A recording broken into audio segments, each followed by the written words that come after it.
চটকপুর গ্রামের মোড়ল বিশ্বেশ্বর বিশ্বাস ছিলেন একজন সৎ ও বিশ্বস্ত প্রকৃতির মানুষ। তার বড় ছেলে অমলের স্বভাব চরিত্র তার মতো হলেও তার এক পা ছিল অকেচো। এদিকে ছোট ছেলে বিমল ছিল মোড়লের স্বভাবের সম্পূর্ণ বিপরীত। সে সবল হলেও স্বভাবে ছিল ধূর্ত, স্বার্থপর ও ক্ষমতালোভী। একদিন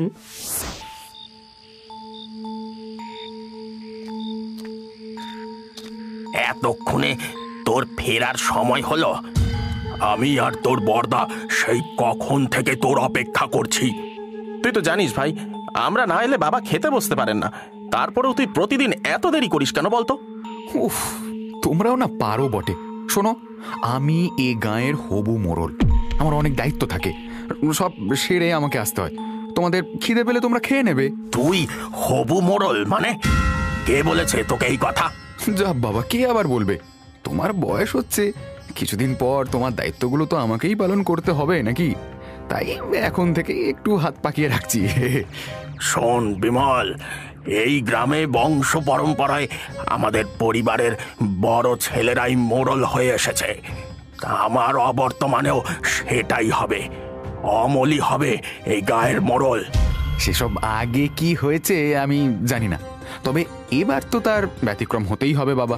কেন? এবার কেন ব্যতিক্রম হবে? তার কারণ দাদা মোড়ল হওয়ার যোগ্যই নয়।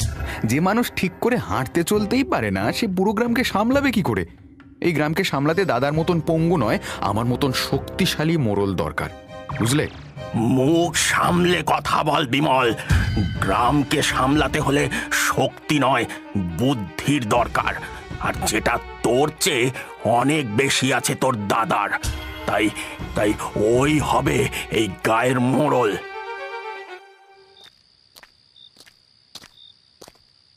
মোড়ল মশাই, ও মোড়ল মশাই, বাড়ি আছেন? একবারটি বাইরে আসুন তো, কথা আছে। কি ব্যাপার কি রতন? এই অবেলায় এমন ডাকাডাকি করছো কেন? আমার বিচার চাই মোড়ল মশাই, একমাত্র আপনি এর বিচার করতে পারেন। কি হয়েছে? কিসের বিচার? এই তোমরা এখানে কি করছো? যাও যাও যাও যাও, গায়ের মোড়লের সময়ের দাম নেই নাকি? হ্যাঁ, দাঁড়া বিমল, তুই চুপ কর, আমাকে দেখতে দে। বলো রতন। আগে মানে আপনি কি? এই তো এখনই বিচার চাই বিচার চাই বলে চিৎকার করছিলে, এখন আবার হলো কি? হ্যাঁ, আর তোমার ছেলের কি হয়েছে? আমাকে বিমল দাদা মেরেছে। মানে কি বলছিস তুই? হ্যাঁ মোড়ল মশাই, বিমল দাদা বাবু আমার ছেলেটাকে মেরে কি অবস্থা করেছে দেখেন। আজ আমরা গরিব বলে এভাবে মার খেতে হবে? আমি কি এমনি এমনি মেরেছি নাকি? বেয়াদবি করলে মার খেতেই হবে, বুঝলে? যাও এখন। তোকে আমি চুপ করে থাকতে বলেছি বিমল। বিশু, তুই বল তো কি হয়েছিল? আগে মোড়ল মশাই, আজ সকালে বাবা একটা কাজে গিয়েছিল বলে আমাদের চায়ের দোকানে আমি বসেছিলাম, তখন বিমল দাদা আমাদের দোকানে চা খেতে আসে। বিশু, বিশু, আরে চার দুটো বিস্কুট দে তো।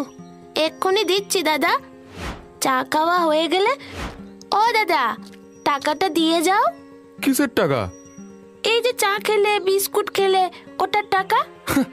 আমার আবার টাকা কিসের? ওসব হবে না। না না, বাবা বলেছে কাউকে বাকি না দিতে, তুমি টাকা দিয়ে যাও। তোর এত বড় সাহস, তুই আমার কাছে টাকা চাস? তুই জানিস না আমি কে? এই গায়ের হবু মোড়ল আমি। সে তুমি যেই হও, টাকা দিয়ে তবে যাবে, নয়তো বাবা খুব মারবে আমাকে। তোদের ছোট লোকগুলোর বড্ড বার বেড়েছে। দাঁড়া দাঁড়া, তোর তোর তোর বাপ কি মারবে, আমি তোর ব্যবস্থা করছি। এই বলে বিমল দাদা আমাকে মারতে শুরু করে। মেরে মেরে ছেলেটার কি হাল করেছে দেখুন না মোড়ল মশাই। তার মধ্যে দোকানের ক্ষতি করেছে। আমরা গরিব মানুষ, এমন করলে কোথায় যাই বলুন তো? ছি ছি ছি বিমল, তোর জন্য যে লজ্জায় মাথা কাটা যাবে। এত অধঃপতন তোর! আমার ছেলে হয়ে তুই কিনা! বাবা, তুমি এদের এত প্রশ্রয় দিও না তো। চুপ, একদম চুপ। এই তুই গাঁয়ের মোড়ল হবি? ছি ছি ছি, আমি তো ভাবতেই পারছি না। ছি ভাই, তুই গরিব মানুষগুলোর উপর এইভাবে অত্যাচার করেছিস? তুই আমার ছেলে হলেও শাস্তি তোকে পেতেই হবে। তোর মোড়ল আর এই জন্মে হওয়া হবে না। তুই আজ থেকে 1 সপ্তাহ রতনের দোকানে কাপ প্লেট ধোয়ার কাজ করবি। কি? আমি কাপ প্লেট দেবো? কখনোই না। আমি যা বলেছি তার যেন কোনো অন্যথা না হয়, নইলে আরো বড় শাস্তি দিতে আমার কিন্তু হাত কাঁপবে না বিমল। বাবা যা বলছে মেনে নে ভাই।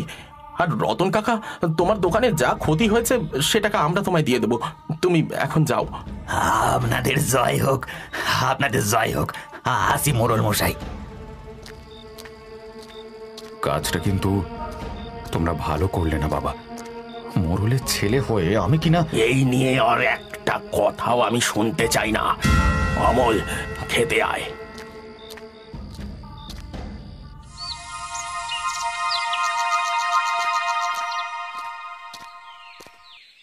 এই নাও, এগুলো একটু তাড়াতাড়ি মেজে দাও তো। হ্যাঁ হ্যাঁ মাজবো। যা তো এখন। 1 সপ্তাহ পার হতে দে না, তারপর তোদের দেখাচ্ছি মজা। কিছু করলেই আবার মোড়ল মশাইকে বলে দেব, তিনি তখন তোমাকে আরো বড় শাস্তি দেবেন। বেশি কথা না বলে যা তো এখন এখান থেকে। না, এইভাবে তো চলা যাবে না। বাবা আর দাদা মিলে যা শুরু করেছে, এতে ছোট লোকগুলো মাথায় চড়ে বসবে, আমাকে আর মান্য করবে না। বাবা তো আমায় মোড়ল হতে দেবে বলে মনে হয় না। আমাকে অন্য রাস্তা দেখতে হবে। অনেক অনেক টাকা জোগাড় করে ক্ষমতাশালী হতে হবে, তবে লোকজন আমাকে মানবে। কিন্তু এত টাকা পাবো কোথায়? কি গো বিমল দাদা, কাপ প্লেট গুলো দিয়ে যাও। আরে যাচ্ছি যাচ্ছি, চেঁচাস না তো বেশি। এদিকে গ্রামের এক প্রান্তে গ্রামবাসীরা সবাই মিলে মন্দির তৈরির জন্য মাটি খুঁড়ছিল। হঠাৎ, এই দাঁড়া দাঁড়া, কিসের একটা আওয়াজ মনে হলো? কিছু একটা আছে মনে হয়। এই জায়গাটা ভালো করে খোঁড়তো। সবাই মিলে ওই বিশেষ জায়গায় মাটি খুঁড়ে একটা সোনার মূর্তি আবিষ্কার করে। হ্যাঁ রে, এ তো সোনার মূর্তি। তাই তো রে, এ তো খুব দামি জিনিস। কিন্তু এই জিনিস রাখবো কোথায়? এক কাজ কর, সবাই মিলে এই মোড়ল মশাইয়ের কাছে যাই চল। উনি ঠিক এর কোনো ব্যবস্থা করতে পারবেন।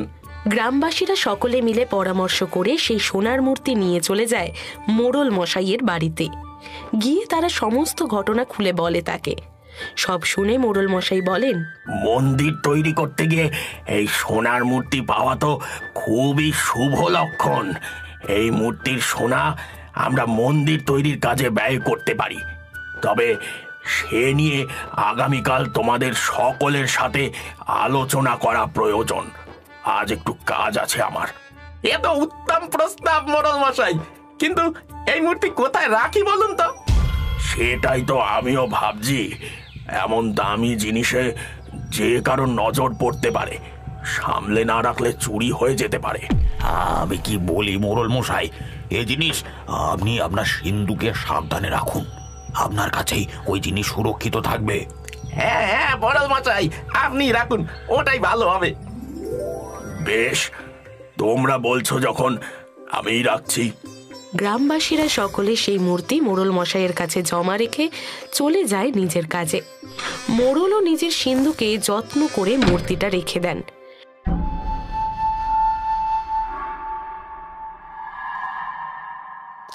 রাতের বেলা ঘুমোতে যাওয়ার আগে মোড়ল তার 2 ছেলেকে ডেকে বলেন, অমল, বিমল, শোন, তোরা আজ রাতটা একটু সজাগ থাকিস, বুঝলি? গ্রামবাসীরা অনেক ভরসা করে আমায় সোনার মূর্তিটা রাখতে দিয়েছেন। চারিদিকে যা চোর ডাকাতের উপদ্রব, তাতে যে কারোর নজর পড়তে পারে।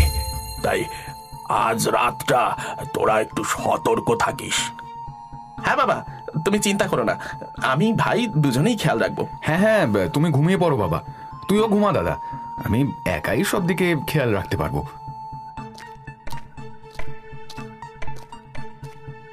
এই তো সুযোগ। এই সোনার মূর্তির ব্যবস্থা এবার আমাকেই করতে হবে।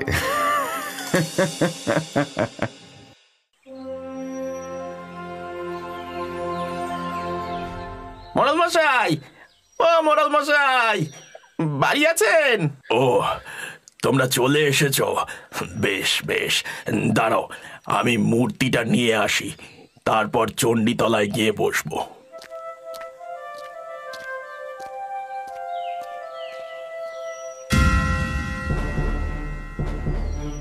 সর্বনাশ হয়ে গেছে গো। অমল, বিমল, তোরা কোথায় গেলি? শিগগির আয়, শিগগির আয়। চুরি হয়ে গেছে, চুরি হয়ে গেছে।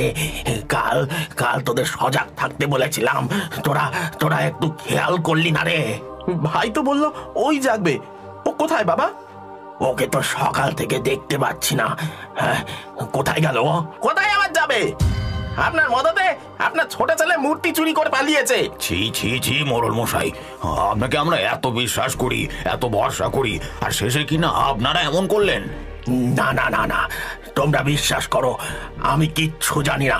তাহলে আপনার ছোট ছেলে গেল কোথায়? হ্যাঁ, আমি সত্যিই জানি না ও কোথায়। আপনি সব জানেন, একদম মিথ্যে কথা বলবেন না। আপনার ছোট ছেলে তো এমনিতেই লোভী।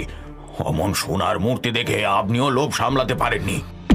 আমাকে তোমরা এই চিনলে? জ্ঞান তো আমি কখনো কারোর কোনো ক্ষতি করিনি, কোনো জিনিসের লোভ করিনি। আর আর আমি কিনা? তোমরা সবাই মিলে বিশ্বাস করো, বাবা কিচ্ছু জানে না। আর ভাই, ভাই মনে হয় কোথাও গেছে, ও চলে আসবে এখুনি। ও একটু বদরাগী ঠিকই, কিন্তু ও চুরি করতে পারে না। তোমাদের কোনো কথা শুনতে চাই না আমরা। এই চল চল, বিমলকে খুঁজে বের করি। মূর্তি নিয়ে বেটা বেশি দূর পালাতে পারেনি এখনো। চল চল। হ্যাঁ, তাই চল তাই চল। আর মোড়ল মশাই, যদি আপনার ছেলেকে খুঁজে না পাওয়া যায়, তবে মোড়লের পদ তো আপনি হারাবেনই, সেই সাথে পুরো গ্রাম আপনাকে এক ঘর করবে, মনে রাখবেন কিন্তু। চলো সবাই। এ ভগবান, এই বয়সে এসে কিনা চোর অপবাদ শুনতে হলো। অমল, বলো বাবা। তুই একটু কষ্ট করে যা বাবা, একটু খুঁজে দেখ তোর ভাইকে। আমি এখনো বিশ্বাস করতে পারছি না ও ও এই কাজ করেছে। আমি এখনই যাচ্ছি বাবা, তুমি চিন্তা করো না, ভাই ঠিক ফিরে আসবে। ও কখনো এই চুরি করেনি। এরপর কেটে যায় বেশ কিছুদিন, কিন্তু বিমলকে কোথাও খুঁজে পাওয়া যায় না, আর না সে ফিরে আসে। গ্রামের লোকেরা ইতিমধ্যে মোড়লের পরিবারকে এক ঘরে করে দেয়, কেউ তাদের সাথে কথা বলে না। এদিকে চুরির অপবাদ সইতে না পেরে মোড়ল মশাই শারীরিক ও মানসিকভাবে ভেঙে পড়ে শয্যা গ্রহণ করেন। অমল, অমল রে। বাবা, কি হলো বাবা? তোমার কি খুব কষ্ট হচ্ছে? আমি কবিরাজ মশাইকে ডেকে আনি? আর কবিরাজ ডেকে লাভ নেই। আমার আমার শেষ সময় চলে এসেছে বাবা অমল। কিন্তু কিন্তু দেখ, এমন পাপ করেছি যে মৃত্যুর সময়ও মাথায় চোর অপবাদ নিয়ে যেতে হচ্ছে। বাবা, তুমি এভাবে বলো না, তুমি একটু সহ্য করো। আমি এখনই কবিরাজ মশাইকে ডেকে আনছি। না বাবা, না, যাস না, আমার কাছে থাক।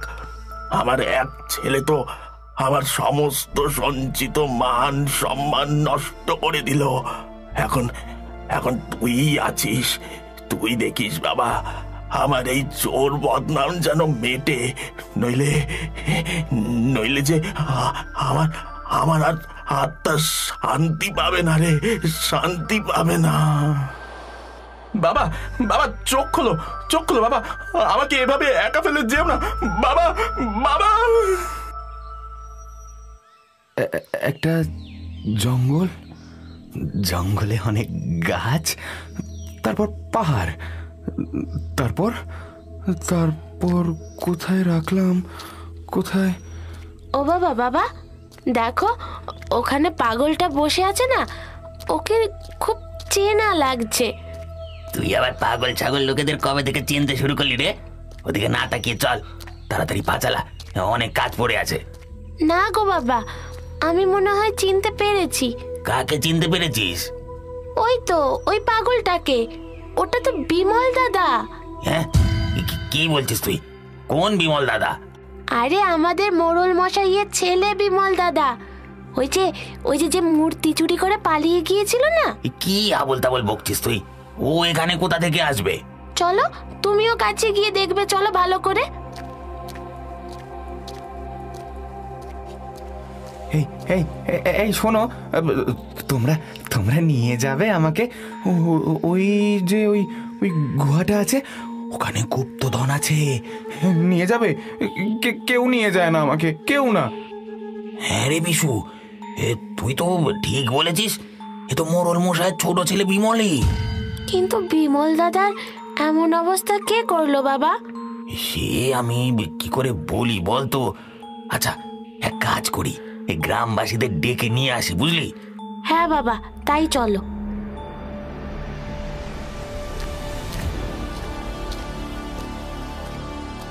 এই এই তোমরা তোমরা সবাই সবাই এসেছো? গুপ্তধনের কাছে নিয়ে যাবে আমায়? বলো বলো, নিয়ে যাবে? এই বেটা, আজ 1 বছর পর তোরে বাগে পেয়েছি। হ্যাঁ, তোর এসব পাগলামি নাটক রাখ। বল, ওই সোনার মূর্তি কোথায় রেখেছিস তুই? কোথায় কোথায় রাখলাম বলো তো? ওই তো হ্যাঁ, ওই গুহা, তারপর তারপর জঙ্গল। না না না না না, আগে জঙ্গল, তারপর তারপর ধর মনেই পড়ছে না তো। আবার পাগলামির নাটক? হ্যাঁ, ঠিক করে বল এখনই, কোথায় সেই সোনার মূর্তি?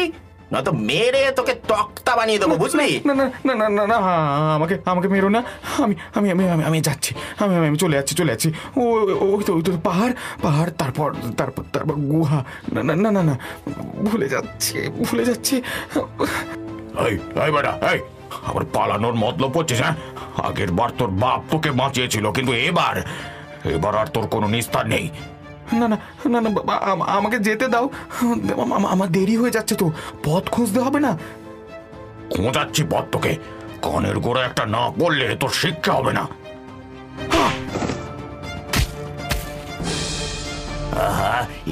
কি করলে দাদা তুমি? ছেলেটা অসুস্থ দেখছো, তারপরেও?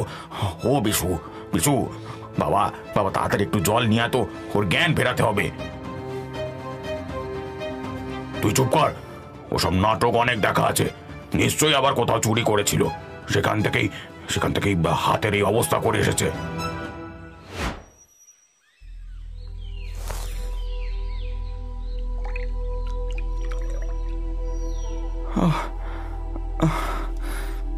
মাথায় কি ব্যথা, আর আমার হাত, এ কি, আমার হাতে কি হয়েছে? আমি কোথায়? তুমি তোমার গ্রামে আছো বিমল দাদা, তোমার কি হয়েছিল? গ্রামে? কিন্তু আমি তো... তোর বাবার মদতে সোনার মূর্তি নিয়ে পালিয়ে গিয়েছিলি, তাই তো? হ্যাঁ, এখন বল, ওই মূর্তি কোথায়? বাবা? না না, বাবা কিছু জানে না, সব আমার দোষ, আমি চুরি করেছি, বাবা তো কিছু করেনি। আমি জানতাম মোড়ল মশাইয়ের মতন ভালো মানুষ কখনো এই কাজ করতে পারেনি না, শুধু তোমাদের দোষারোপের ভার সইতে না পেরে মানুষটাকে মরতে হলো। এসব কি বলছো রতনদা? বাবা মারা গেছে? হে ভগবান, আমার লোভেই এমন হলো। তুমি কোথায় পালিয়ে গিয়েছিলে? তোমার এই অবস্থা হলো কি করে? বলছি, আমি সব বলছি। সেদিন রাতে বাবা আমাদের 2 ভাইকে মূর্তি পাহারা দিতে বলে, কিন্তু আমি বাবা আর দাদাকে ঘুমাতে বলে নিজেই মূর্তি পাহারা দেব বলি। তারপর রাতের অন্ধকারে বাবার ঘর থেকে মূর্তি চুরি করে আমি পালিয়ে যাই এই গ্রাম ছেড়ে, ওই দক্ষিণের জঙ্গলের দিকে। ওই দক্ষিণের গভীর জঙ্গল পেরিয়ে যে উঁচু পাহাড় আছে, ওরই প্রথম গুহাতে আমি সোনার মূর্তিটা লুকিয়ে রেখে গ্রামে আবার ফিরে আসছিলাম। ভেবেছিলাম ওই চুরির দায়ে দাদার উপর চাপিয়ে ওকে গ্রাম ছাড়া করব, আর নিজে ওই মূর্তি পরে বিক্রি করে অনেক টাকার মালিক হয়ে এই গ্রামের মোড়ল হব। ছি ভাই, তুই এমন কাজ করবি আমি স্বপ্নেও ভাবতে পারিনি। এত বিষ ছিল তোর মনে। দাদা, আমি আমি টাকা আর ক্ষমতার লোভে অন্ধ হয়ে গিয়েছিলাম দাদা। তুই তুই থাকতে বাবা আমাকে কখনোই মোড়ল হতে দিত না রে। তাছাড়া গ্রামবাসীরাও আমাকে এমনি এমনি মোড়ল বলে মানত না। তাই ধনী হওয়া ছাড়া আমার কাছে আর কোনো রাস্তা ছিল না। কিন্তু যে পাপ করেছিলাম সে পাপের শাস্তি আমাকে ভগবান তখনই দিলেন। আমি যখন পাহাড় দিয়ে নামছিলাম তখন হঠাৎ আমার পা হড়কে যায়। তারপর আমার আর কিচ্ছু মনে নেই। তারপর হয়তো কোনো কাঠুরে তোমাকে নিয়ে গিয়েছিল আর তুমি তোমার স্মৃতিশক্তি হারিয়ে ফেলেছিলে। হ্যাঁ, তুমি তো একটু আগেও পাগলের মতো করছিলে। এখন এই পাথরে তোমার মাথা ঠুকতেই তোমার সব মনে পড়ে গেছে, তাই না বিমল দাদা? হয়তো তাই। কিন্তু দেখ দাদা, যেই আমি তোকে পঙ্গু বলে অপমান করতাম সেই আমি আজ নিজেই পঙ্গু হয়ে গেছি। ওই পাহাড় থেকে পড়েই হয়তো আমার এই হাত আজীবনের জন্য পঙ্গু হয়ে গেছে। আমি আমার পাপের শাস্তি পেয়েছি দাদা। আমাকে আমাকে ক্ষমা করে দে তুই। দেখলে তো তোমরা সবাই, এবার বিশ্বাস হলো যে আমার বাবা চোর নয়। আজ আমার বাবার আত্মা শান্তি পাবে।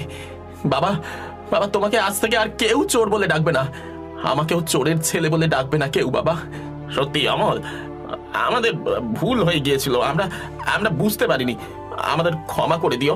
আর সত্যি সত্যি আমাদের ক্ষমা করে দিও অমল। আর আমাদের এই ভুলের প্রায়শ্চিত্ত আমরা করতে চাই তোমাকে মোড়ল বানিয়ে। আজ থেকে তুমি আমাদের মোড়ল। এরপর গ্রামবাসীরা সবাই মিলে দক্ষিণের পাহাড়ের গুহা থেকে সেই সোনার মূর্তি উদ্ধার করে আনে এবং যে মন্দিরের কাজ এতদিন অসম্পূর্ণ ছিল তা ওই মূর্তি বিক্রির টাকায় পূর্ণ করে। কিন্তু সেদিনের পর বিমল যে আবার কোথায় চলে গিয়েছিল কেউ তার খোঁজ পায়নি।